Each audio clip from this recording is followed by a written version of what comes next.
Yes, and the time has come to talk of wonderful things. Wonderful X things.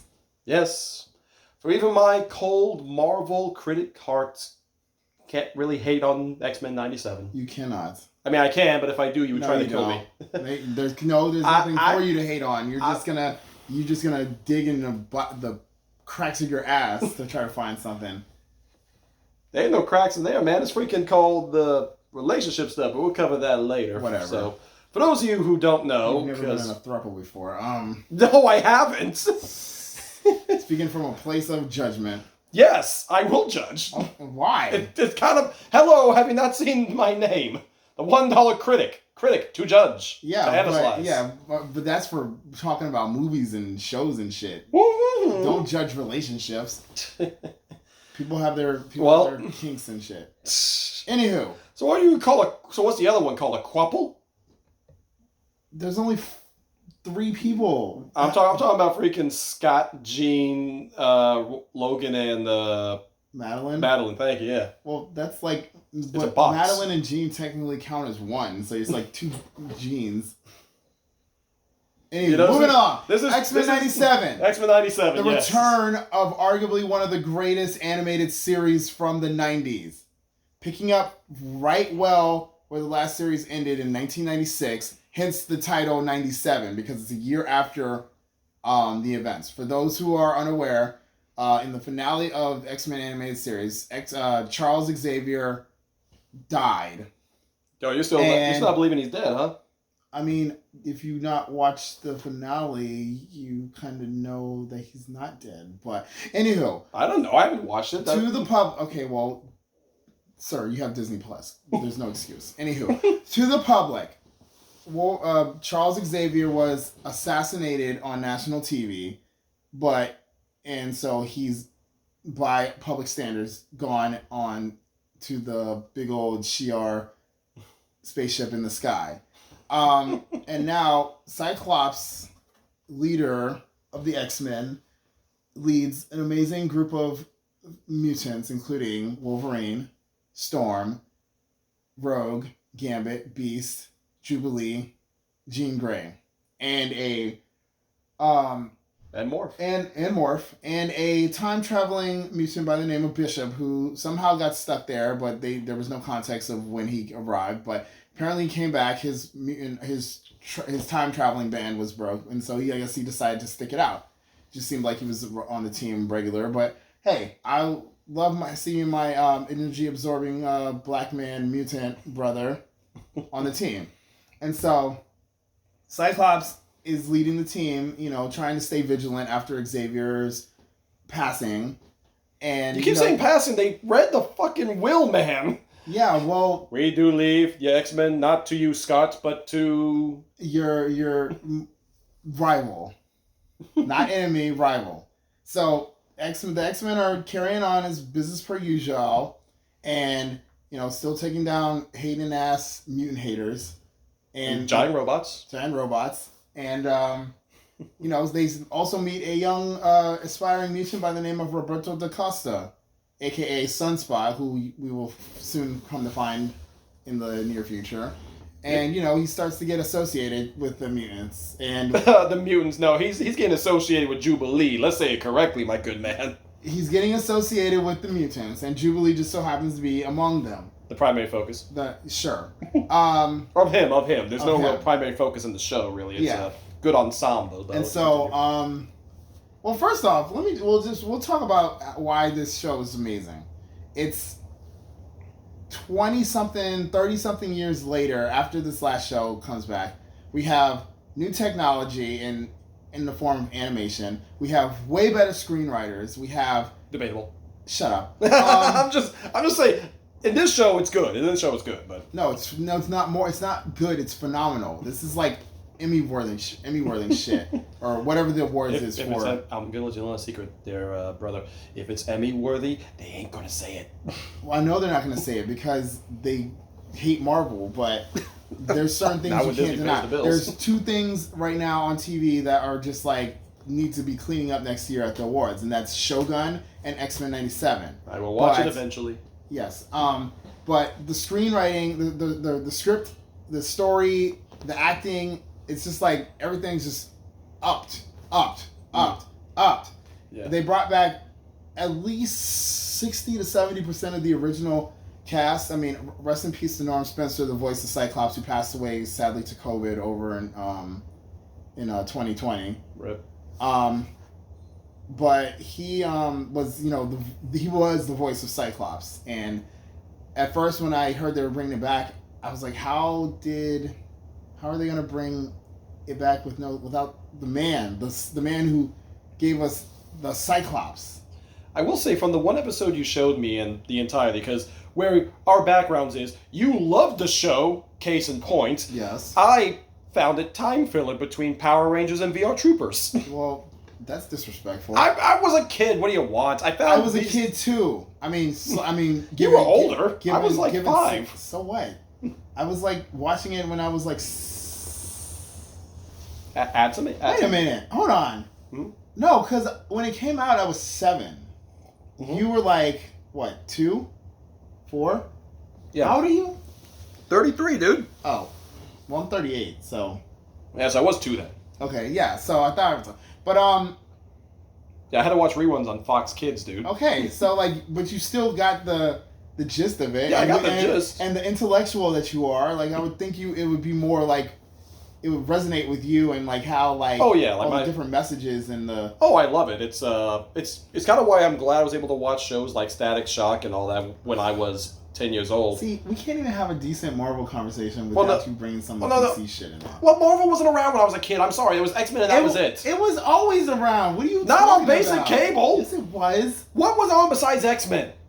Spider-Man, Fantastic Four, Incredible Hulk. I never got them in what? Avengers United They Stand. That never aired in Michigan, apparently. Well, it's not my fault they had zoning laws back then. Well, that's bad. No, they were just being racist. They weren't letting you watch. I got X-Men. I just didn't care about it. They probably censored Storm because they're like, oh, no black characters. The most powerful mutant, and she's a black woman. I still say Jean is, but bullshit. Yeah, but yeah. So I have the girl fainted every 5 seconds. So case in point, as you can tell, grew up with it, loved it. I found it. I liked Wolverine. He had the cool claws to go slash. Why Cyclops go blast. Why is everybody so obsessed with? I like the action. The guy who is arguably the most boring person on the team. I will die on that hill, good sir. Wolverine. Here's the thing. He's not a boring story. It's just that if you focus on the same... He is a boring story. No, he's not. Oh my god, I forgot my past. Oh my god. Okay, I have girl issues. Oh my god. I'm alone. Hi, Tomo-chan. Have you met June? At least he had June, and she was right in her face. Fair point. Or Tomo wasn't fucking with another dude. That is true. Okay, but which I'm glad they didn't. But no, no love triangle bullshit. Anywho, moving right along. Back to the wonderfulness. So, I mean, the X-Men arguably is the best thing to come from Marvel, and they deserve and coming back after all these years. Are you going to say of all time, or just in Phase 5 or period? Period. Even better than freaking Black Panther for you. Period. Damn. Period. Because for those who are slow and maybe don't pick up on certain messages, the X-Men have always been. The X-Men have always been an allegory for black people in America, or I'll just say minorities in general. Yeah. And I love Black Panther, but Black Panther is kind of like a fantasy. Not every black person is born into royalty or lives in a nation that's secluded from society with the most advanced technology on the planet. Us regular folks that grew up in this country and experienced racism, bigotry, homophobic bullshit for those who are from the community. Even women who experience they can be assholes to anybody. Misogynist bullshit. It's a story about people who are born different and had to deal with, discrimination from those who claim to be the normal people or the ones who are supposed to be running this country. And, and it's just, a beautiful story about just, accepting people for their differences and for their And how people react to it as well is also and their disabilities and how they react to it. So like you got Charles Xavier who wants to live with everybody, find peace, and truly believes in the goodness of the world, and then you see Magneto, who's just the opposite of it. Because he's been through hell firsthand as a Jewish person in the Holocaust, and now he's going through this. Through hell again. Yeah, so he's just reacting. Yeah, you can. He has, and that's one thing I think you and I can both agree upon that a lot of people seem to forget. Magneto isn't the villain of X-Men. He's the antagonist. There's a difference. He's actively trying to go against his own wishes. Because I think even though you and I both agree on this one, if he could somehow get everything perfect without having to take a single life, he would. But he is willing to cross that line to achieve his goals. He's a very ends justify the means type of person. That's why they always use the comparison of Professor X and Magneto to Martin Luther King and Malcolm X. They both had basically the same goals, but their plans of execution were very different. Yeah. But they still respected each other enough to understand that, we're both doing the same thing, but sometimes you cross the line and it's sometimes the means are justified because eye for an eye. Yeah, which leads to one of the best scenes in the show, actually, episode 2. 97. In 97 episode. Oh God, no, I'm not going. How many episodes are there in the original series? There's got to be over 100. 76. 76, I believe. Yes. That's 5 seasons, average 13 to 18. Because some of them are extended. Because the thing about the original series is that they were making them on a season by season basis because they were not sure when the show was going to be over. In fact, people thought the episode after season 5 that the show was canceled. The truth is they weren't canceled. They fulfilled their contract. Actually, they went past their contract, and so because they weren't even supposed to. The truth is the show wasn't even supposed to last past season 1. Because if you watch the finale of season 1, a lot of stuff got tied down, or not tied. It finalized. They tied up everything in a funny bow. The machines were taken over. The Sentinels were taken over. They stole Senator Kelly. Magneto got caught in the crossfire. He ended up working with the X-Men. They stopped a common enemy, which kind of united them a little bit. Senator Kelly worked towards getting mutants' rights. They freed Beast, who was at the time incarcerated for a crime that, was out of passion. And it looked like the show was going to wrap. And they honestly, because a lot back then, because we were talking about Power Rangers early, in the 90s, a lot of those shows were experimental. Power Rangers, Batman, Sonic, X-Men, Teenage Mutant Ninja Turtles. A lot of those shows were experimental. They didn't know how well they were going to be received. And so when the reception was amazing and crazy, that's when they started ordering more shows. And so with X-Men, they ended up going past the designated their episode goal. Counts. Yeah, and so they ended up with 5 seasons. Now, we could talk later about strikes and decrease in quality and budget, but I mean the fact of the matter is the show went on for 5 seasons and it was incredible. If I remember correctly, season 5, they had half the budget of the previous season just because there was so many issues and you could tell because there was the animation and the art took a serious toll. It looked cheaply done. Facial expressions, the color, the designs of the characters. A lot of dead cell movement, which for those of you that don't know what that is, basically. So there's 2 of us here. We're clearly moving in unison here. But imagine if when Hanifa's talking, I'm Lily, and I don't move. Yeah. Yeah, and it's weird facial. Oh yeah, it will just pause on a random look, Yeah. So I noticed how the Jubilee did that in the episode you showed me with Havoc. Yeah. So So I mean, the show went on longer than it was expected to go, but it was so impactful, and just so you hear all these. I mean, even if you watch some of the interviews with the actors, like Lenora Zahn, the voice of Rogue, she was telling me how a lot of people were coming up to her and saying the show basically made their childhood, and it really resonated with them because they were outcasts and they felt like people were picking on them and they were different, and they found strength in the X-Men and found strength in these characters, and so to see it come back after so long, because it ended in 96 and now we're back what is it, 28, 30 years later, something like that? 27, I believe. Yeah, something like that. Yeah. Because it was supposed to come out last year, but it was an issue. Yeah, I mean, well, when they first announced it, it was like, because, you know, this is like the season of reboots or the season of continuation of stuff that we weren't sure that we needed. Well, because they just threw it in there when they were announcing like all the other Disney Plus shows. The X-Men. Oh, X-Men 97, yeah, it's gonna be animated, guys. Don't worry. And we're like, wait, what? And then, have you seen Marvels 2? Shut up. That's what it was called back then. Yeah. So, but then they were like, oh, we're gonna bring back the original cast, and I'm like, okay. They're like, oh, we're gonna keep the same theme song. They're like, okay, because those are the two conditions that Kevin Feige said he was going to bring the show back on, is that they had to bring back the original cast and they had to keep the same theme song. And if you know from the show, that theme song is iconic. Yes. He's probably going to get muted because of copyright issues. No, I'm off key, so it works. No, it doesn't matter. You still got the same cadence. Fair but then, so everybody, and then they dropped the trailer in, I want to say it was like early March.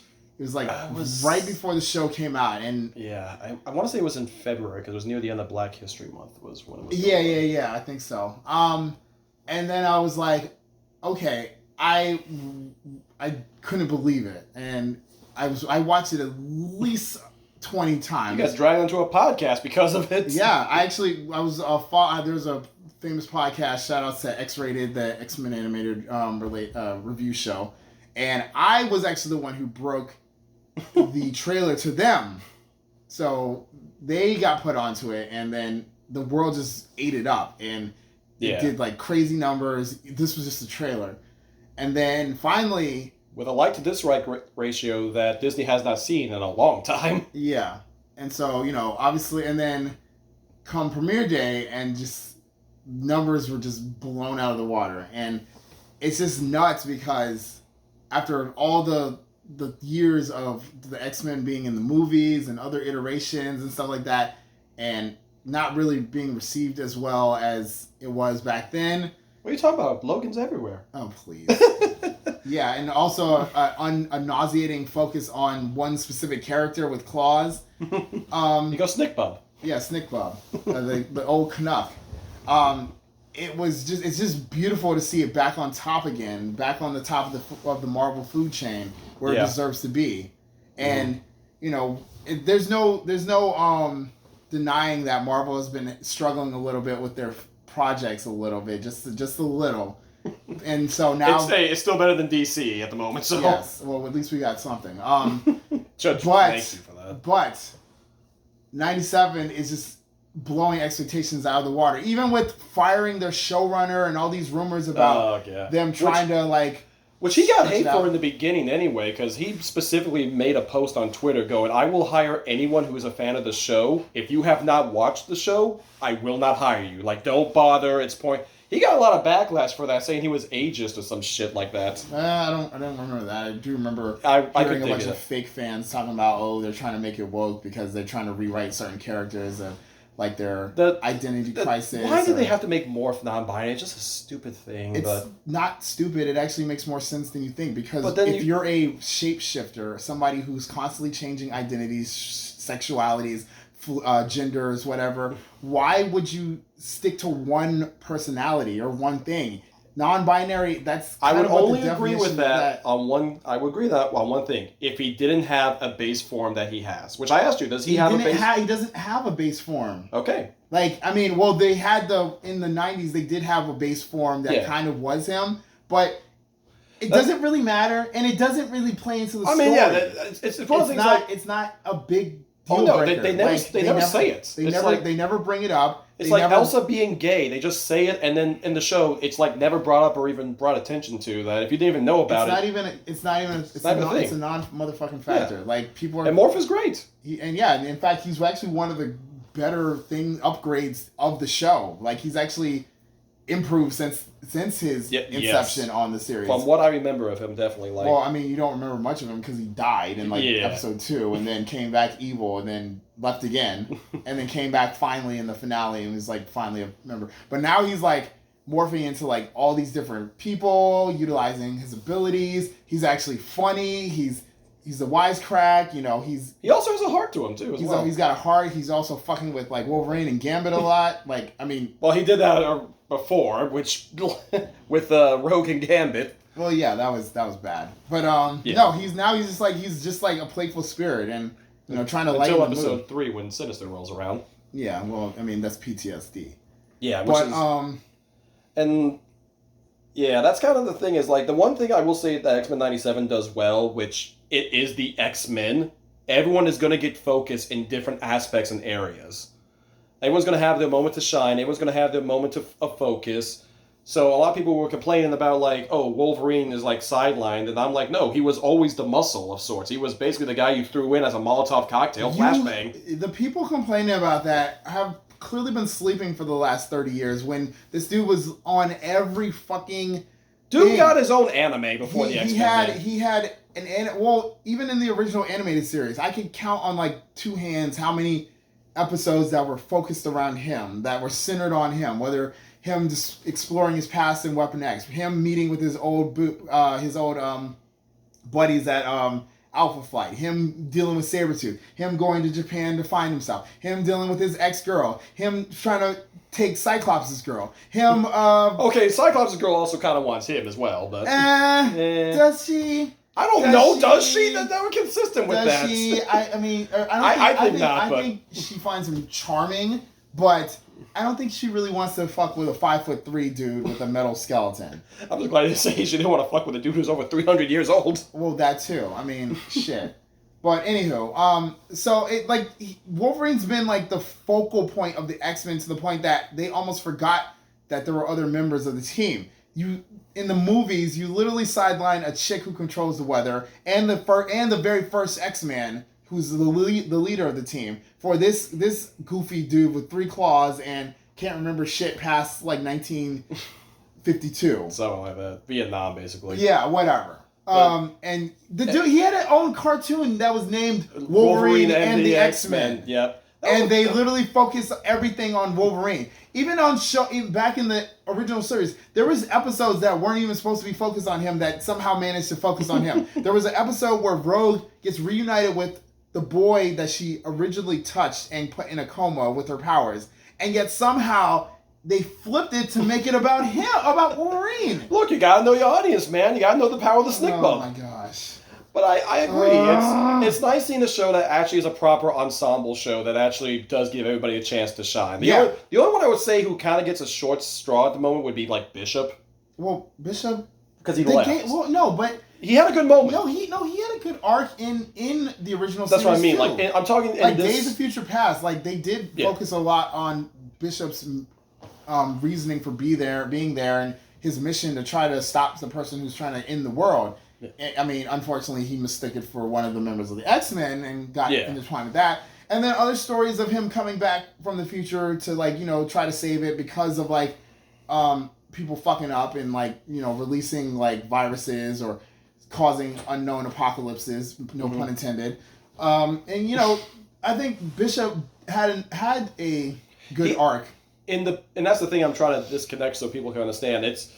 I'm talking about specifically in the 97 series, but you're right. In the previous one, he did, and that's the problem. This is a continuation. This is the thing about the 97 series, and most of the people who are watching the 97 series are people who watched the original series. So we don't need to go into extensive character development for these characters because most of these characters we already know, we're already familiar with. The first episode of 97 was just a good little reintroduction of who they are. Oh, hi, remember us? Remember base me? Personality. Base personality. So we know who these people are. These people were a part of our childhood, and now that we're adults, we're like, oh, it's good to see you again, my friend. Yeah, and that's what I'm saying for people who haven't watched 97, and I'm gonna be honest, don't watch it yet until you've watched not the first 5 seasons or a recap, so you get an idea of who these people are. So these scenes will hit a lot harder because. Yeah. And if you're lazy and you don't feel like watching the entire series, there's plenty of recap videos on YouTube that will bring you up to speed. It'll take you maybe 30 minutes. Yeah. To do the whole series. And but I mean I personally recommend watching it because it's a treasure. It's a classic. Yeah, especially as an adult, my whole opinion of the show changed because I used to dislike Beast because I like I said, I like the snick bug, I like the blasting. Beast he kind of really didn't do much. Except be the most smartest person. Yeah. Be the As a 5-year-old, you don't care about that. Look at me, I'm being Yeah. dumb. He was the smartest person on the team and the most intellectual. He's always Yeah. quoting poetry and famous philosophers, and you know it kind of helps to be book smart as well as street smart. Yeah. And it turns out that you, oh brother of mine, you happen to be exactly like him. You grew up to be the one thing that you hated. I didn't hate him. I just found him boring. I found him boring. You said you hated him. I hate him because he was boring. That was it. He wasn't boring. To a 5-year-old who likes Nick Bub and laser beams, he was. But he was big and blue. And he didn't hit that much. Well, he was trying to. I know. Himself. Yeah, he was. And that's the thing is like. And as an adult, I didn't, and as a kid, I obviously never had to deal with all this stuff. I would later on in life. But the fact is, you actually do see a lot more once you recognize certain patterns and everything. As a kid, you just saw these cool characters who people were just being mean to for. I didn't even know about the allegory back then. Yeah. But even I knew, hey, you're not supposed to treat people badly. We're supposed to treat everybody good as equals. Yeah, I mean, well, obviously it was an allegory. Yeah, it was an allegory. Oh, it was. A person like me versus somebody who shoots beams out of their eyes. Yeah. Or somebody who can crush somebody with a thought. squeeze. Yeah, with their thought. And that's, one thing we got. Mind out. Oh, one thing you gotta be clear for this series. Is it a TVMA or is it a TV 13? I think it's TV 13 or 14. Because they show a lot of that. Not as much as Invincible, but you're seeing people get messed up. At the end of the day, it's still Disney. Yeah. But Yeah, I mean, they know their target audience. They know that the people who watched this when they were kids are now grown, 30s, 40s. They can handle watching Magneto get sliced up with thousands of shards of glass. Yeah, or watching like stories like pregnant Jean Grey. Yep. Freaking. Logan, it's an emergency.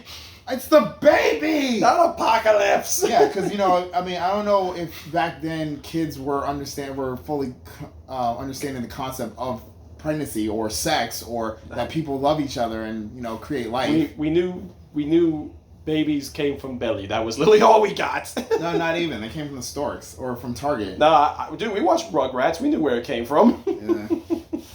Yeah. X-Men better than Rugrats. I want that very clear. Yeah.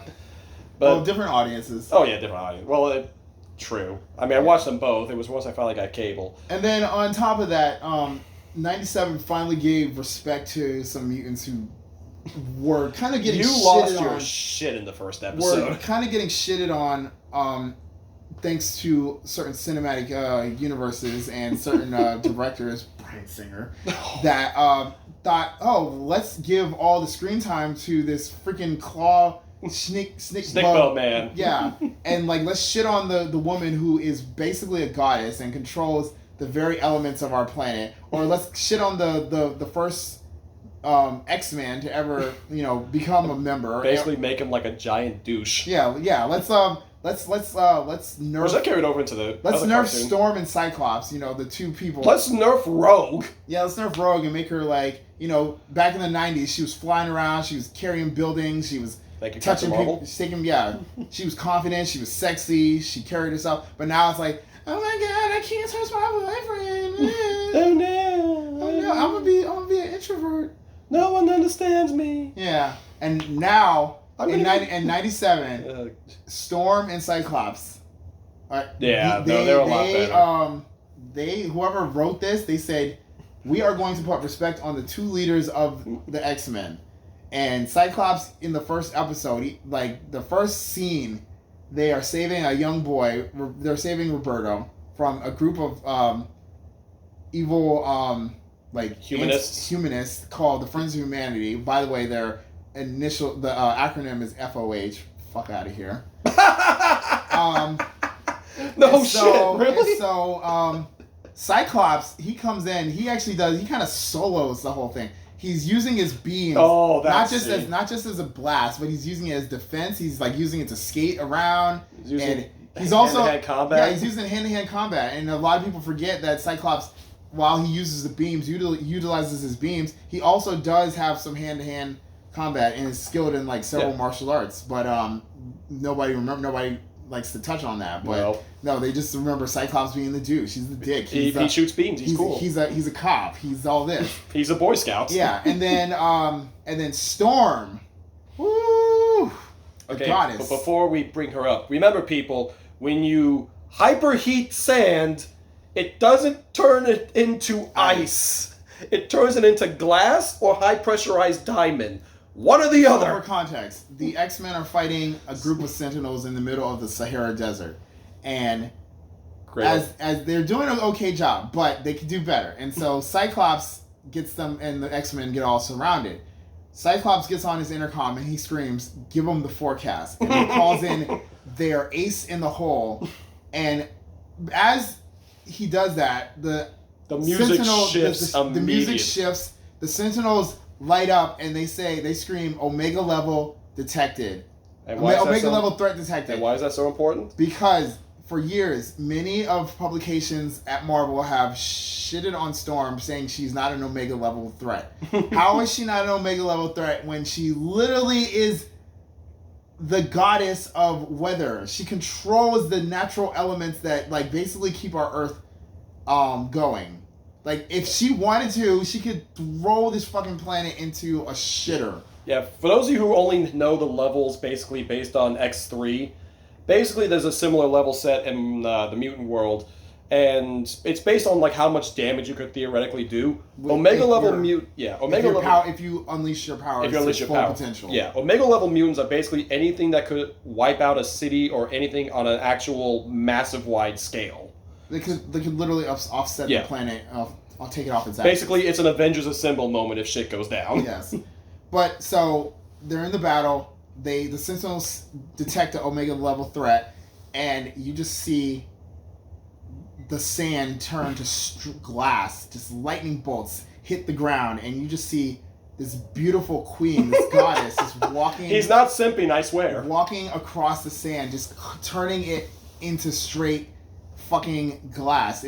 Like the whole, you imagine the Sahara Desert looking like your average ballroom in a glitzy like glam club, and then she calls on the sands to turn into a massive maelstrom of just like glass and wind and lightning, and she just sucks up an entire battalion of Sentinels and leaves them 32, broken. I believe you said. I think it was 30. Yeah, some guy on the internet counted and said there was 30 pieces that fell, and just leaves them there. And that was the most badass scene on the face of the planet. Gee, it's almost like if the MCU had them at the fight of Endgame, there would be that many deaths. Oh, we can't forget about my man's epic landing.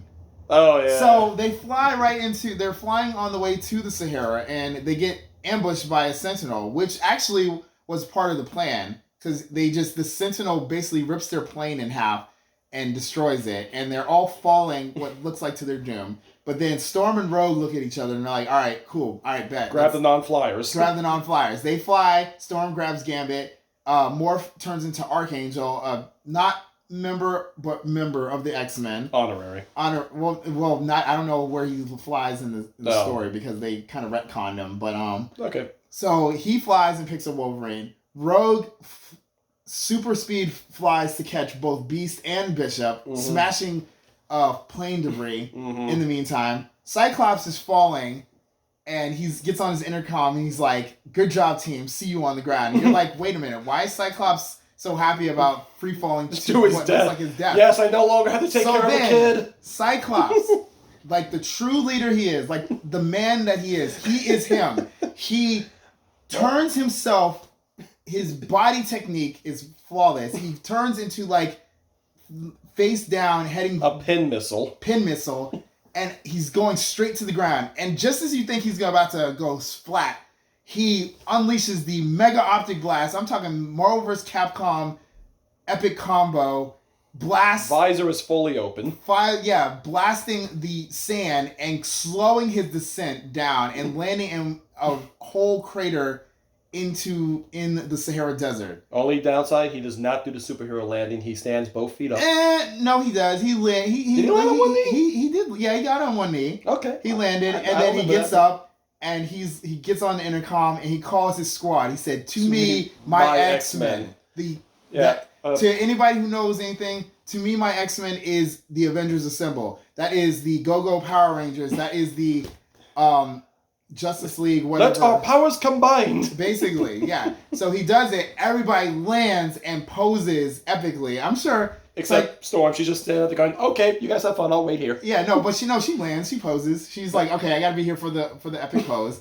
I'm sure Cyclops was in the plane. All right. So here's what's gonna happen. We're gonna get jumped. Our plane's gonna drop. We're gonna funnel them all together. And then as we land on the ground, we need to strike a pose because cameras are watching. Dear God. So, and then they just do the damn thing and just wipe out a whole squad of Sentinels. And we gotta give a special credit, even though I was shitting on him. Wolverine did the epic combo move with Gambit. Charging his claws with kinetic energy. Then Gambit jumps up, throws his charge staff, causes him to jump to explode and do a super jump. Mm-hmm. Morph transforms into the enemy Blob, who's an overly fat individual who can If you've seen the movies, you know who he is. Who can bounce shit off of his stomach. Mm-hmm. He turns into him. Wolverine has the momentum, jumps off of the blob, flies straight up at Master Mode with his charged claws and just KO. Takes his head right off. Dramatic finish. And done. It was like you can tell these guys have been together for a long time and have worked together for a long time. I will argue and say the X-Men are probably the most well organized team in the Marvel universe. I mean, the Avengers can get it done, but the X-Men, they literally train for that shit. Yeah, because and here's the thing. I don't even know Avengers have a rotating roster. There's really not that much of a rotating roster with the X-Men. You're kind of at the X-Mansion. You're just chilling there. Yeah, I mean, they've had their roster changes. They've had changes, but the majority. But most of them got the gist. They're like, all right. Because you're dealing with the most senior members here, basically, with Beast, Wolverine, Gambit, Rogue, Storm, Cyclops. Yeah. And so that was that. And so now we're moving on. Oh, by the way, Jean Grey is pregnant. Yeah. She is carrying Scott's baby, and there's talks about them possibly leaving to start a family elsewhere. Yep. But they get awakened to the biggest shock of their lives when they realize that Eric Magnus Lyncher, aka Magneto, the X-Men's biggest, aka Granny Goodness. Shut up. He's got long hair now. Folks. The art design on Magneto was nuts, but I mean, a lot of people were fucking with it. Some people were calling him Baynito. They were saying like he's the sexiest World War II Holocaust survivor ever. That's a lot of preferences there. I've seen the post. You see the post.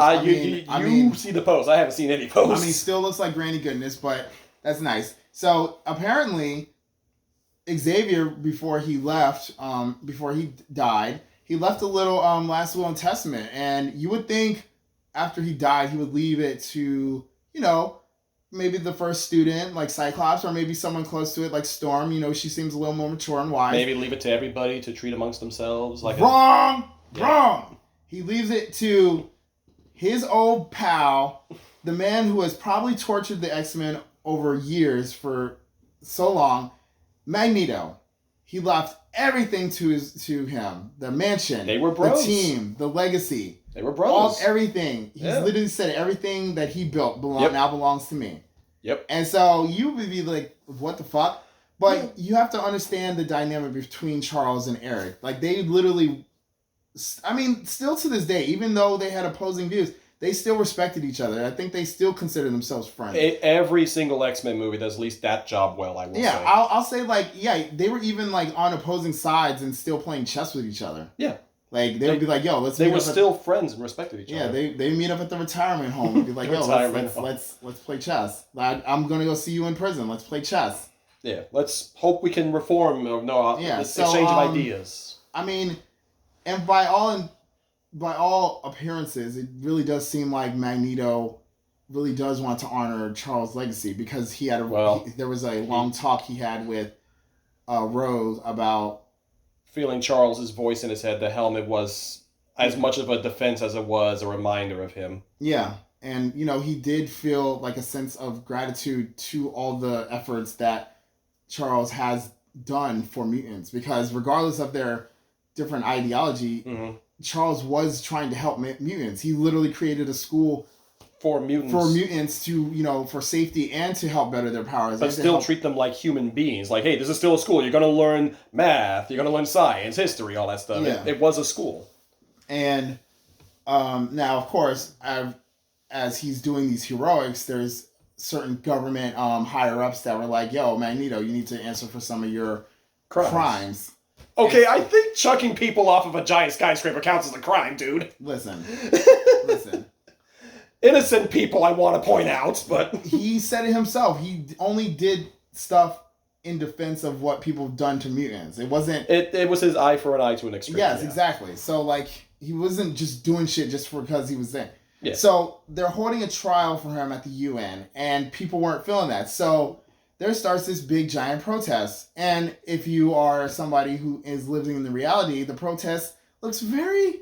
strangely... Oh, it's every protest I've seen, dude. I know what they wanted. No. It wasn't every protest you've seen, because how many protests were storming a Capitol building, or like somewhere where huge government officials were... But actually a lot more recently than you would hope. I know what they were alluding to, but unfortunately... absolutely... I know what they were alluding to. 100% alluding to January 6th. Yeah, I know. Because they were running up on there, like, taking out officials, taking out law enforcement. Well, the fact that they called it an insurrection at the end was kind of a... It was an insurrection. It was that one wasn't an insurrection. They were trying to basically... That was more an assassination than anything. It was an insurrection, because, insurrections can lead to an assassination. The problem with an insurrection is if you take it far enough. Well, yeah, I'm just saying, like, in the 97 one, they weren't trying to overthrow the entire government. They were just trying to get rid of Magneto. Yeah, but they crossed many of lines by attacking law enforcement and attacking the X-Men, and breaking and entering, and Actually, where's that located? Actually, that was the UN. That was the UN. That's in New York. I'm pretty sure it's New York. Okay. I've never been to the UN, but I know. Well, I'm just saying, in the universe, is it somewhere special? Like, I didn't know that was in New York. Okay. This isn't DC. We don't have fake cities.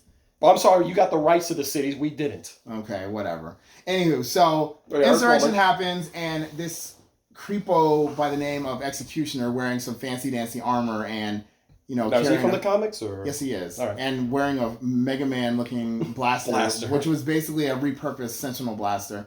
He comes in with a special gun that carried a special type of radiation that was going to neutralize a mutant's abilities permanently. He had one shot and was aiming for Magneto, but Storm, the heroic goddess that she is, jumped in front of the blast and took it. I don't mean to laugh, but I just love how you kind of put 8 honorifics like she's freaking old girl from Game of Thrones. She is. Well, she's better. Well, she's better, yes. She's not screwing her brother. Nephew. Whatever. And so it blasts her, and she loses her abilities, and the world was shook. Yeah. Magneto was shook. He was furious. He went back to old Magneto there for a sec. He turned into old Magneto, and he took the entire council and this fucking idiot wearing a whole metal suit and said, I'm taking you for some clarity. We're going to go to outer space. And he literally, you would have thought he was going to drop them. But especially with the line, don't make me drop you. No. He said, okay, so basically he was fuming, and he said, old me would have fucked you up in what you did to Storm. Mm-hmm. But he's looking at it from a different point of view, because Charles Xavier challenged him to be better. Mm-hmm. And he is trying to be better. And he let them know straight up and down, please do not let me let you down. And that was a sweet double entendre, considering that he had them literally hovering over the city, the basically. Earth. No, not the city, the whole fucking planet. They were in orbit. They would be dead if they were in orbit, but he was in the in the stratosphere. They're in the stratosphere under his magnetic field. Mm-hmm. And he turned old boy Executioner face first. Ground, yeah. And he said, don't let me let you down. But that was like a metaphor for both literally and figuratively, because he wants to be better, and he doesn't want to let them down. And so... Which, by the way, props to the actor on that delivery of those lines. Matthew Watterson. And the freaking animators, because you could see the moment he's up there, he's already starting to cry. No, the tears stream. They didn't even show his whole face. You just see a big stream. Yeah. So... It is fighting everything in his power not to go back to the old ways. So, in turn, the UN and the governments all decide to pardon Magneto. And they also pledged to... Make Genosha, an island that was once riddled with mutant slaves and now a free nation. Yep. They decide to turn it into a mutant independent nation, and Yep. they also pledge funding to it. So this is a win, but we also... Well, we know how that ends, sadly. But we also lost Storm in the process. She lost her powers. She leaves the X-Men after a really good scene with Jean. Yeah, and then we get thrown into Mr. Sinister. a whole mess of things where another Jean shows up to the door, and it turns out Madeline Pryor. not Jean Grey, that one that was with Cyclops that had the baby, is actually not Jean Grey. It's a clone. And then we come to find out that the clone was a byproduct of Sinister and somehow replaced the real Jean Grey some point in time in the story, and we're still unsure. And it was all a scheme to bring the baby back to Sinister so that he can genetically alter it and make it a super mutant, basically. Make it a super mutant under his control. And yeah, spoiler alert, did not end well. It did not end well. They did save the clone of the Goblin Queen, other Jean, and they did save the baby, but unfortunately the baby was sitting in a vat full of Mountain Dew. Well, some kind of green... It was Diet Mountain Dew. That's how bad it was. Yeah, it was some kind of green liquid that was like a virus, and I guess it was trying to... Technovirus, though. Technovirus. It's like when you get a shot, they're basically, or some kind of vaccine, they're basically injecting the virus into you to make you stronger, so you're going to get a little sick. But because he was in the vat for a long time. Well, not long. I don't know if he was in there for at least an hour.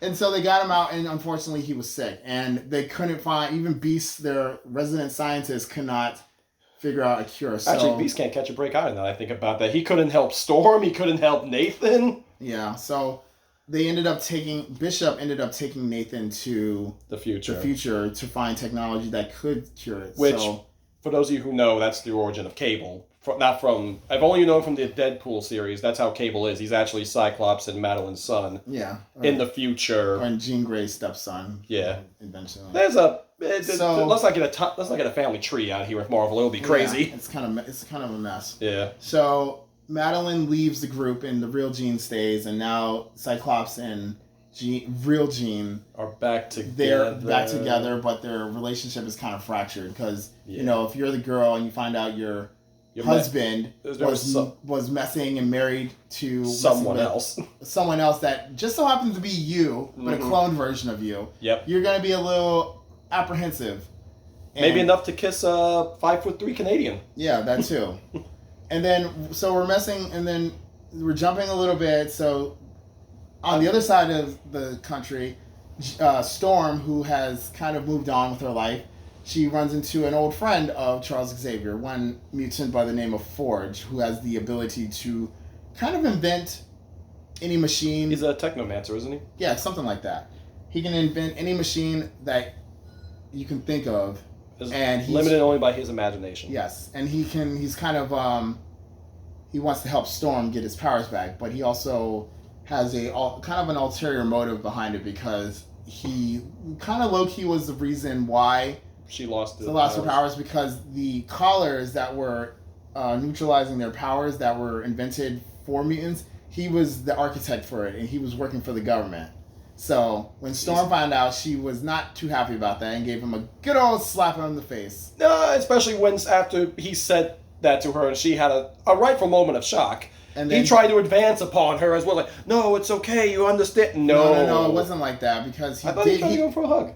No, he went in because he did want to help her, but also he had feelings for her. No, he did. I know. That's why he was trying to. He confessed that he loved her, and that's also the reason why he was doing it. But Storm was a little felt disrespected that he would even do such a thing, and so she thought she was leaving, but then she somehow managed to end up back at his place under some kind of mental manipulation. There's a evil being at work that's attacking the mind, and we're going to find out in the coming episodes that Storm's... This is what I was talking about. Storm's fears might be holding her back in the long haul. And this is where the ensemble thing comes in, is you got to be aware that sometimes they're just going to focus on people and some aren't going to show up. Like the last episode, not the last episode, but the one before that, we had a lot of focus on Jubilee and Hotspot. What's his name, right? Sunspot. Sunspot. Well, he's not going by the name. He's just Roberto Costa, the Brazilian young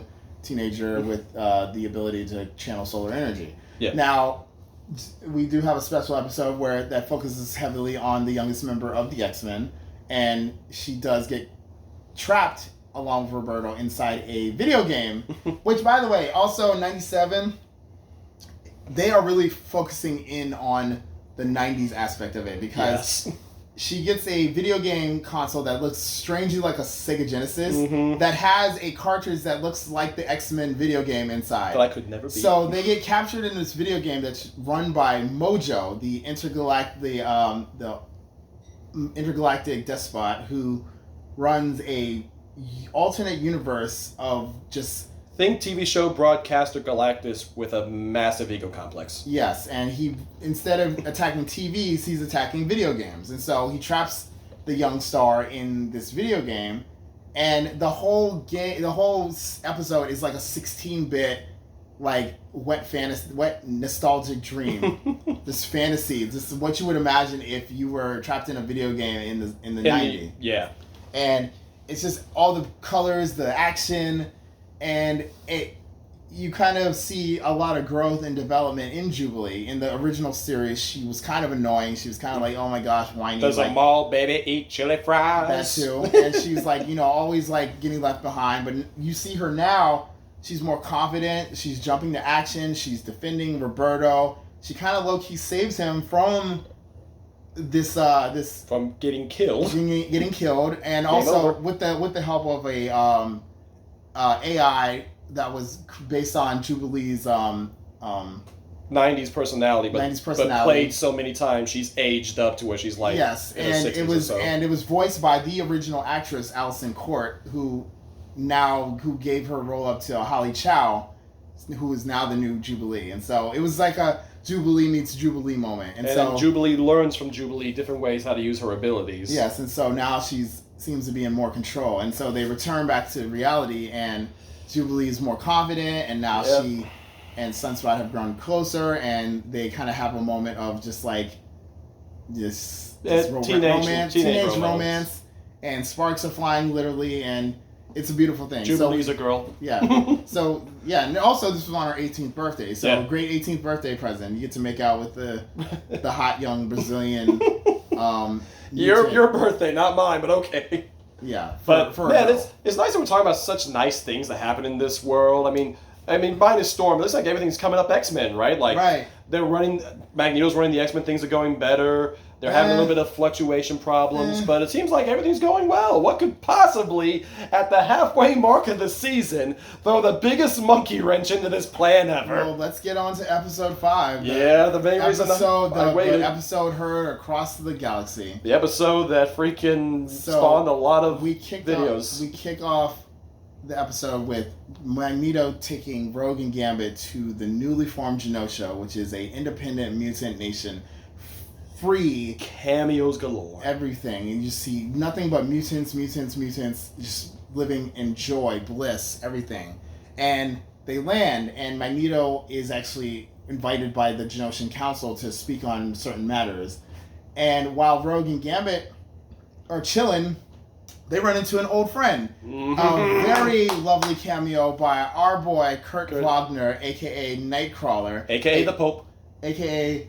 Preacher. The fan favorite, one of my favorite X-Men to be, because Nightcrawler, for those who don't know, he's this blue face looking, furry demon looking guy. He looks like a straight up demon. Yes, with bright yellow eyes and like a prehensile tail, and his mutant ability is line by sight teleportation.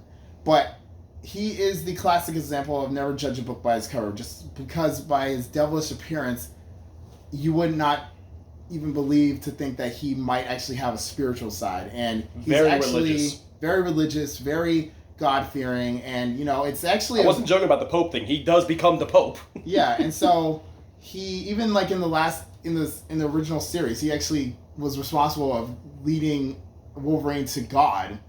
Because at the end of the episode, he was reading the Bible and in a church praying and stuff like that, and it's like, whoa, the sneak bub The snake bub has a soul. Has a soul. And so Nightcrawler coming back was just such a beautiful sight to see. And so him playing wingman for Gambit was one of the best. It's like, dude, just ask her already. Just do it, man. Yeah, and then Wolverine and then Gambit tries to say, like, scoundrels like him don't get a lovely wedding. We're too busy sinning. And then for those of you Nightcrawler hits him with the truth bombs that, there is no love without sin. It's only love in what you forgive. Yeah. And a lot of people's souls jumped out. We had a tabernacle. Especially if you're a fan of Hell of a Boss, he basically says what Asmodeus said to Stolas. It is that good. The line delivery is great. Yeah. So now we flash to Magneto, who is meeting with the council, which consists of a lot very questionable people in there. I mean, it's all different walks of life. You got some members of the Hellfire Club, the rich elite mutants who kind of crave power, but they're there for mutants. Benefits. You got Moira McTaggart of the Muir Island Mutant Research Center with her hubby or fiance, Sean Cassidy, which we all know as Banshee, the loud screaming Irish mutant. Not dead in this. We got Callisto. X-Men. We got Callisto from the Morlocks, who represents the lower class, and now sitting on the high seat. Think mutants that are combined with the Morlocks from the old time travel. They're underground mutants. Literally sewer dwellers, sewer rats. Sewer rats. That's right. Then you have Madeline Pryor, who actually moved on with her life pretty quickly after the clone crisis at the mansion. She left, and she now is working with Genosha, and they call for Magneto to kind of take up to be king, to take up a role of leadership, but he has one catch. He wants Rogue to be his queen. So in this series, we also discover that Rogue and Magneto apparently had a thing a long time ago. Predating Gambit, predating the X-Men. They had a thing together. And because she could touch him. Yes, literally. And Magneto's electromagnetic field covers his entire body, which protects him from her touch, her absorbing ability. So normally, what she would touch on a human being and knock them out or kill them, he was able to touch her, and so they formed a little bit of a relationship. But she had to leave that alone. And Rogue has been struggling this basically the entire season, and then she finally confessed to Gambit, who Gambit has been the love interest of her, but obviously because they couldn't physically touch each other, it made it difficult. But Gambit still had feelings for her. Yeah. And so Rogue finally confessed it, and they had a very deep conversation. And Rogue let him know that you, Gambit, you light up everything that you touch, but you can't touch me. Mm-hmm. You can't light me up. And then Gambit hit her with some things are deeper than skin, and that really hit home. And it was a very emotionally charged scene. It was very powerful. Both of them were shedding tears. This is the first time I've seen Gambit get emotional. He's pretty cool. Because even when he found out that Magneto and Rogue were doing stuff, he let them go because he could realize that it wasn't because of the love. He played it cool. He wasn't blowing up the spot. I would have been that cool. I'll tell you that. But well, I'm not Gambit. I'm not Remy. Yeah. And so he left. He actually handled that situation a lot better than I thought. He gave her a kiss on the hand and said, we'll just be friends. And went from calling her Cher because he's Mon cher. Yeah, my love. My love, because he's New Orleans. He's Cajun. He's Cajun. The Creole. He would call her Mon cher to Mon ami. So now they're friends. Yeah. And which is. I'm hearing a lot of French people say oh, you should have called her this because that's a female. I'm not here for that bullshit. It's not like he's purposely speaking in nothing but Creole and French. It could also be an Americanized version of it too. So well, I mean, Chris Potter, the original actor, he said he's from Canada and he actually came in contact with some folks from Montreal and they kind of formed this mixture of kind of Canadian French and to form the accent because. The show is based in Canada. Mm-hmm. So left it like that. And so later that evening, Genosha has this big gala.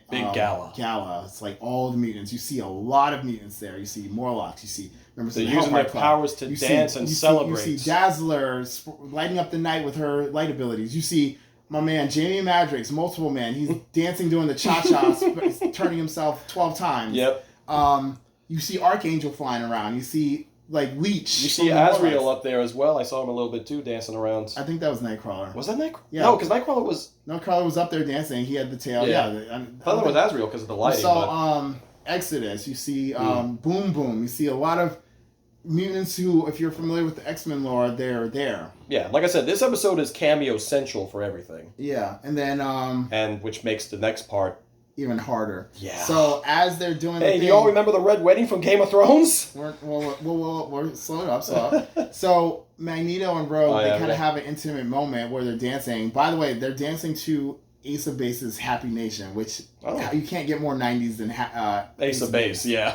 And so they're having this slow romantic dance. And meanwhile, Madeline Pryor, she's chilling by the bar, and all of a sudden she gets hit with this mental flash, or this precognitive flash that she kind of saw earlier in the season, where she saw destruction, and you hear a voice saying, she equated it at the time to Sinister. Yeah, she equated it to Master Mode. But they thought they stopped Master Mode, but it's starting to happen again.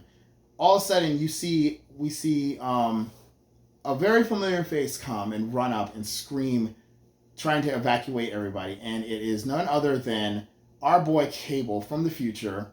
And he runs to Madeline, and Madeline looks at him in the eye and says, "It's you. You made it." And she saw in his eyes that was her son. But unfortunately, something was pulling Cable back. His time anchor wasn't functioning properly. He only had enough juice to come and try to warn them, but he wasn't specific. And so he gets shot back. And as he's leaving, he screams, "I'm sorry, Mom." And then she's like, "Sorry for what?" Out of nowhere. Then shit literally hits the fans. And we get a massive explosion.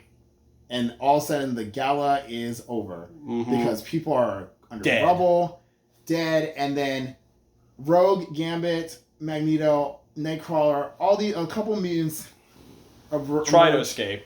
What's his name? Oh boy, the fiance from the research facility tries to fly away. Oh, Cassidy. But they awaken, and then they're like, "What happened?" And all of a sudden, you just see a massive head come from the shadows up above, and it is a 3-headed sentinel, which people thought it was a Master Mold, like behemoth, but it was actually, it's called a Tri-Sentinel, and there's more to that lore thing. Yeah. So it's nasty. It's shooting beams that are literally disintegrating people. People are getting wiped out. And we're not talking about nameless civilians. We're seeing like named people we saw in the council and whatnot getting one shot. Are getting Marrow, Banshee, freaking Callisto from the Morlocks. Sebastian Shaw was laying on a stretcher next to Emma Frost. Next to Emma, well, not Emma Frost. No, he's laying next to Dazzler. Oh, it was Dazzler. Okay. It was Emma. And then the Tri-Sentinels also shooting out massive Sentinel loads, and they're just going around. They're dropping troops in the set. It's a freaking full onslaught. Nightcrawler manages to get some people out, but he gets hurt in the crossfire, and so it's up to Magneto, Rogue, and Gambit to save them. Yeah. And it is literally just 3 X-Men against an entire army of Sentinels. And at the time, they were doing their best to hold it off, but Magneto was getting overwhelmed, and somehow this Tri-Sentinel had contingencies for an Omega level, because they sensed that Magneto was an Omega level. And they focused fire to him hard. Yes, while Magneto was protecting a group of young mutants, some of them including Leech from the Morlocks, who, by the way, I gotta say, Leech, he has become a low-key favorite of mine now, because he was showing so much bravery. He idolizes. He's a young mutant who was always so scared until he met Magneto that gave him the strength. And Magneto, he showed so much faith. He showed so much hope. He was like, Magneto will save us. Callisto will save us. The X-Men will save us. Even when his team was like the X-Men. When people are dying around him, he is still trying to keep a straight face for everybody else. Yes, this is why people say, the children are the future, because this young Leech was. He was the future. Encouraging. And then, so Magneto was protecting all of them, including Leech, and there was a part where Magneto gets like a little PTSD because he sees bodies laying around, and he flashes back to the Holocaust where he sees bodies under covers and people behind fences and fire, and he just snaps. Yeah. But he gets to a part where he's, you know, using his force field to save the Leech and a few others, and they're blasting him. And while he's doing this, he's also simultaneously trying to protect Rogue and Gambit, and he covers them in a metal shielding. And then he looks down at Leech, and in German he says, "Don't be afraid." And then they deliver the final blow. And so and this is not a fake. This is unless they're teleporters and not disintegrators, that'd be the dumbest thing in history. But Magneto, after his redemption arc, is dead. He lays his life down. The ultimate sacrifice. And now both pillars of the X-Men community are gone. Yeah. Rogue snaps, and she's flying towards... She has a death wish to kill this thing. She's literally zooming at it at almost supersonic speed, but Gambit was not about to let her go out like that. So what he did, he supercharged the motorcycle and threw it at her just seconds before... I hit you to save you. It just hits her with a charged up motorcycle and causes her to crash just seconds before the Sentinel beam would have hit her. So Gambit goes and charges it and he gets close. He's ready. He's going. And he jumps up, and you think he's about to... The cards are always on my side, mon ami. And then all of a sudden, out of nowhere, he gets stabbed with a long tentacle-looking thing from the Sentinel. And it's literally injecting him. This is not a kid's show anymore. He is impaled. It is over. He's bleeding. And then the Sentinel looks at him and he's like... drags him in front of its face to look him in the eyes as about to kill him. And he says, "Threat neutralized." And Gambit calls back to a classic episode. And he says, "The name is Gambit." And then he charges the tentacle up, which in turn charges the Sentinel, the Tri-Sentinel, and charges the entire thing. And it's glowing. He says, "The name is Gambit," and he looks up and his last breath says, "Remember it." And then causes it to explode. For the record, Gambit has never shown that amount of kinetic energy ever. He's never poured that much out. Which is people are starting to debate, is he an Omega level threat?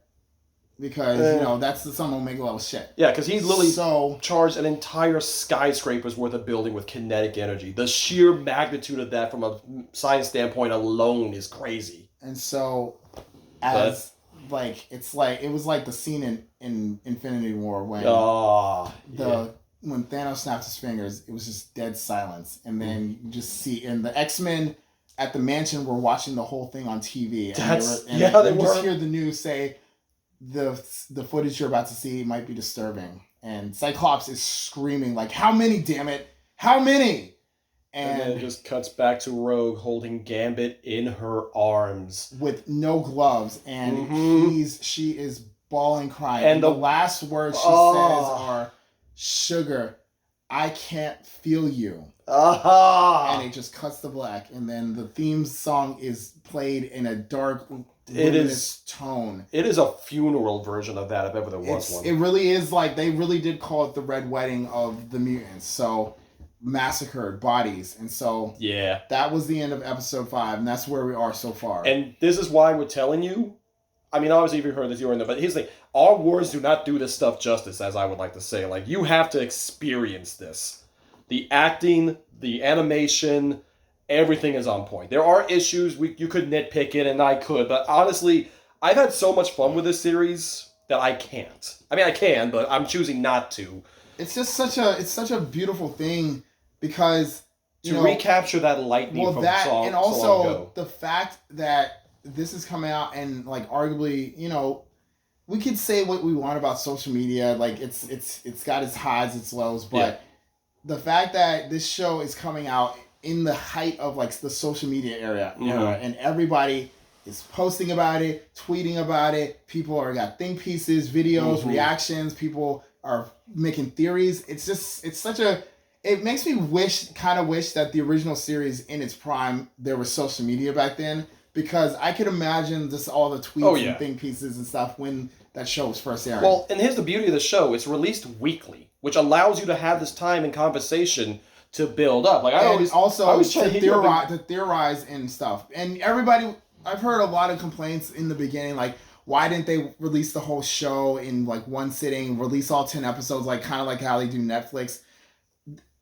You need to understand, you can't drop an entire series like this in one sitting. This is something that has to breathe. You have to let Magneto and Gambit's death sit with you for more than 2 minutes before the next thing plays. If somebody binged all 10 episodes of this season, we wouldn't have nowhere known about the impact of episode 5.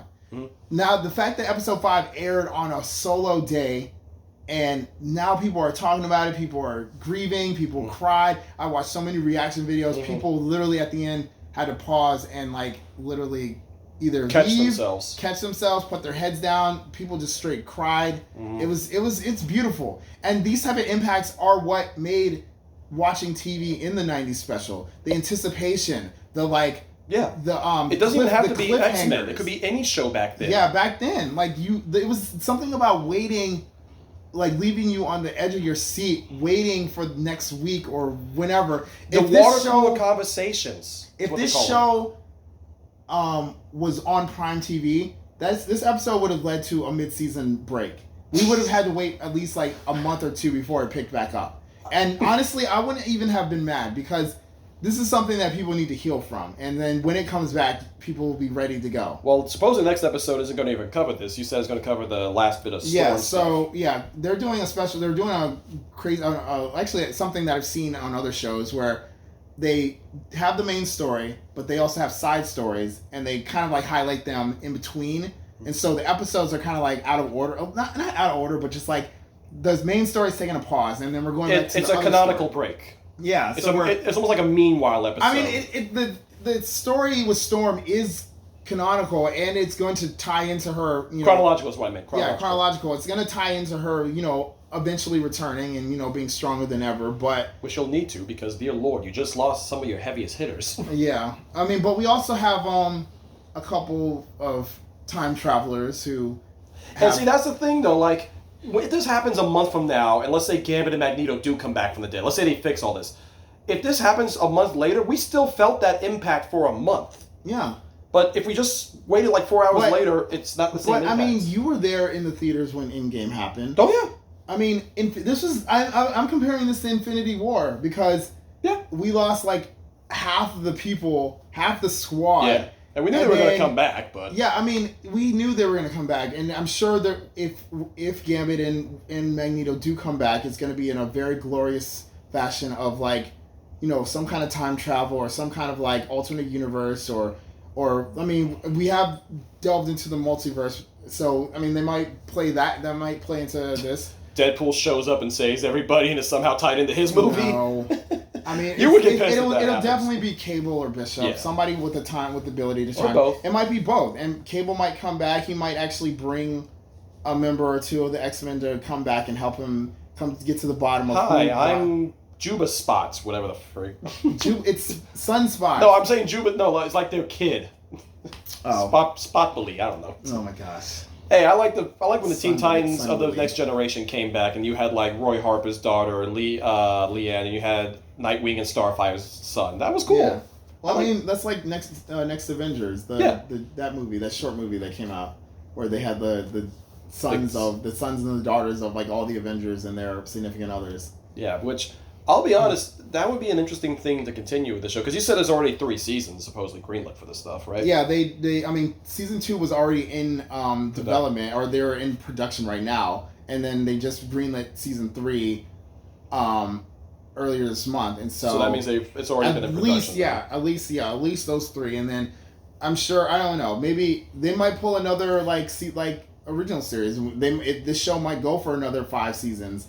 Disney will do whatever keeps making it money. Yeah, I mean, this is clearly where it's going. I mean, obviously, the franchise is back. It's bigger. It's nostalgia. It's nostalgia's big seller. Mm-hmm. Even like with me, when I collect my Marvel Legends action figures, I'm collecting them, and they're all based on the show. So they got people's money. So the money is getting siphoned back to Marvel at some way, some shape, and form. So no more struggles. Yes. No more hurt. No, I mean, there was. And I hope Marvel gets this and realizes that you don't have to remove the past to move on. You can acknowledge and build from it, which is what this show does magnificently. And I hope Kevin Feige is watching this show and taking ideas to how to integrate the X-Men into the MCU, because that's going to happen at some point. So take notes from this show and just work on it and work. And you don't make Miss Marvel the first mutant, please. Oh my gosh. I love her and all. Technically Namor is, but yeah, I'm just going off of the MCU because she's apparently a mutant. What that is. Sticking to the happy stuff. Yes. Yeah, sticking to the happy stuff. Well, not happy. We're dealing with 2 dead mutants and a whole country destroyed. I mean, we're dealing with the fact that the greatest show on TV, arguably right now, is an animated series from Marvel. I mean, I was about to say, if you stop with animated series, I'm like, so what else is new? But I mean, still from an animated series from a series from Marvel. An animated series from Marvel doing really good is a rare thing because they don't use. Well, okay, besides Earth Reality series, I'm not dishing that one, but What if hasn't hit as hard as some of the other ones? I mean, I'm not saying it's negative. I'm just saying the first season definitely. Season 2 was it was hit or miss, but I still. I'm saying with the cultural impact that it yields. Yeah. Like What If was a fun show, but it hasn't hit as hard. I will nowhere near as hard as 97. No, because 97 is hitting like all types of avenues. And just a heads up, Bo DeMaio, the ex-showrunner, the one who got fired, was. Shut up. No, he actually broke his silence on Twitter to talk about the show, and he said season 5 was just a warm-up.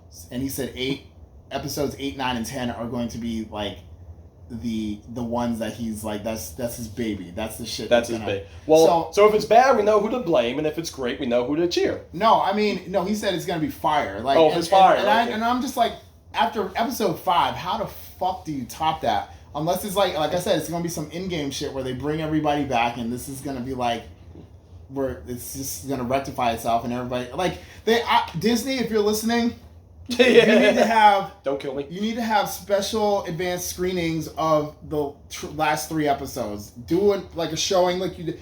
Do it at Disney Springs, like you did. Yeah, like you did with Ahsoka. So, because people are going to watch it, even if I have to pay for it, I will buy a ticket. I will be there. What do you mean if you have to pay for it? What, are you going to try to sneak in? No.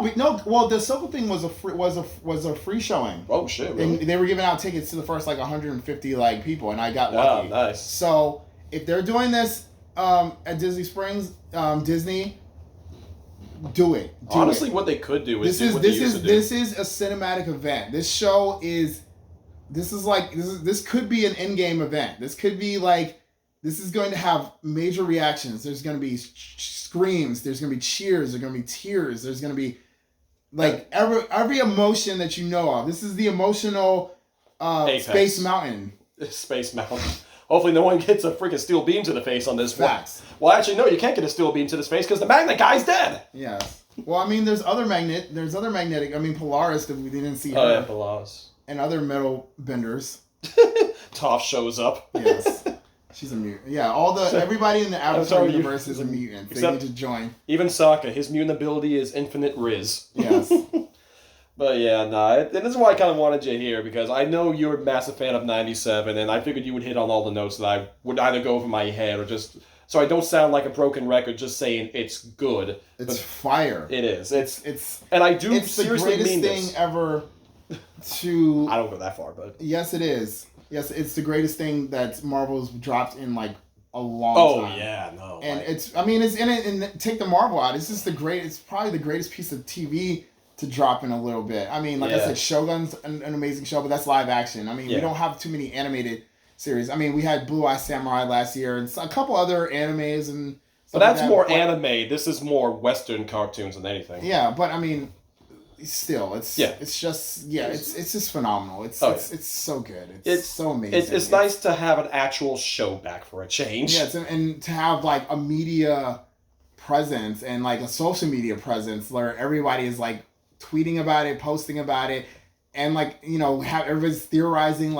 People are being creative now, making videos and fan theories, and all this stuff, and all the art and stuff. And I mean, I'm low key excited for the next MegaCon because I know it's gonna be blowing up with X-Men people. Oh yeah, no, I guarantee you they're freaking I just can't wait to see all the busty chicks dressed as Goblin Queen. It's so bad. It's gonna look just remember, so bad. all this great epic moment ends with we're gonna see a lot of creepy old men with their 20-something-year-old girlfriends doing the Magneto Rogue thing. I can't help but feel you're turning towards me for some reason. I can't pull off the Granny Goodness hair, gosh. dude. I can't. You're also not 50. Thank you. I mean, well, I'm talking about actual old men. Yeah. And they're going to be like, yo, get my hire an escort dressed like Rogue or something. Hey, people do weird stuff, man. But this show is fire. We'll just keep saying that for the next hour and a half. But it's great, guys. Go watch it. What was the name of that podcast again, just out of curiosity? X-Rated, the X-Men animated review show. Nice. So go look it up. It's a great podcast. I enjoyed listening to you guys when you did the trailer breakdown, and hope to hear more. I'll be there on this Tuesday. Actually, we'll be recording on Tuesday, to discuss episode 5. Well, this should hopefully go up tomorrow, which is Sunday. So you should have more than enough time to set up. You said it's Tuesday at probably around 8 p.m. Eastern Standard Time. If you want the link, just ask for it. All right, I'll take or just look it up. Yeah, we'll be on. They're on YouTube. They're on all the major places where you get podcasts and stuff like that. Yep, I'll put it in the description down here too if I can. So okay. All right, y'all have a good one. Until next time, hopefully. Oh no, I just know what's next. Next week. Hold me. We'll be fine. Oh, it's coming out. Why? There's so much good in the world. Why the fuck does Velma get a season 2 before My Adventures with Superman? We were not talking about the bullshit. That's good. I forgot what good stuff felt like. All right, enough.